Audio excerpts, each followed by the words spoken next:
Have you ever thought about how efficient your workshop is when it comes to diagnostics? Most workshops we speak to across the UK and Europe aren't charging effectively for their diagnostics and could add a lot of bottom line profit every month onto what they're already doing by capitalising on the tools and equipment they've already got. In this video, we're going to break down how to use those diagnostic tools and turn your company into further profit. I'm going to give you the most common scenario that I see in the world of workshops, which is the free diagnostic check. Okay, what's that done for you straight away? You've given away some of your armour. What is your time worth versus the customer expectation?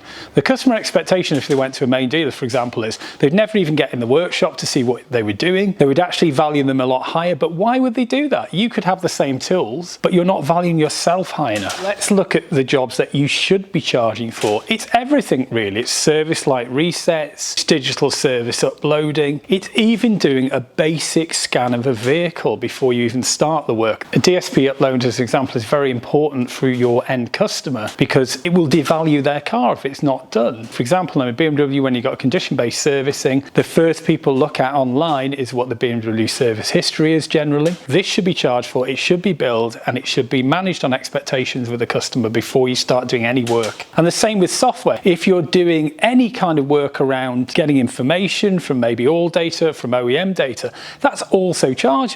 In a main dealer, if you go to those, they are going to charge you for that information. It may be hidden in the bill somewhere, but it is certainly going to get charged. You might think to yourself, I'm going to price myself out of the market locally. You are going to be doing a exemplary job here. You're actually going to be adding value, and you have to explain to your customer that you're actually going to be carrying out a DSP service. You are going to be charging for that initial diagnostic, and you're actually going to be using an OE tool or a really decent tool at least, and your skill base to fix their vehicle. And you are going to warranty that work. And that's the biggest thing I can say to you is get your work warranted. You don't want the car coming back. You don't want any arguments. You want to retain that customer for life if you can, or at least the life of them with that particular vehicle. Doing it properly from day one by, again, meeting their expectation as they come into your building. You say, hello, I have a form for you here. It's just a trivial thing, but did you by any chance have a cam belt fitted recently? Did you have this done? Did you have that done? Last time it came in, so keeping good records using a good CRM system, for example, something like Garage Hive or whatever, which you can record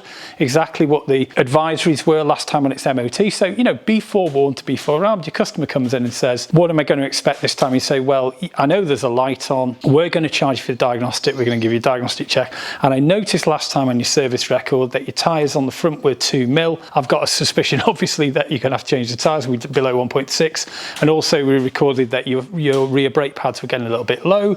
So manage the expectation from day one. Just don't go in and go, well, we don't know. That's how this situation works globally. You book a customer in correctly and you manage their expectation. If you've got an extremely good vehicle technician working for you, look at him or her or whoever it is as being part of your business case. You're going to want to pay them well. So if you want to pay them well, you're going to have to use your CRM. You have to use your CRM, get your hours up, check your customers in correctly, and actually maybe look at them as earning you hours or earning you over hours. When I used to work in a dealer many years ago, I used to have to clock in jobs. You need to actually monitor those hours and appraise your guys and make sure you hold on to them, make sure you keep them trained, because one of the scenarios that I see in a lot of garages is these guys want constant training. If they want constant training, you're going to have to pay for that, and if you're paying for it, you need to be making as much profit as possible to do it. It's all part of your business plan. Get those better technicians, but make them work for you and the business properly. How do the best diagnostic businesses work?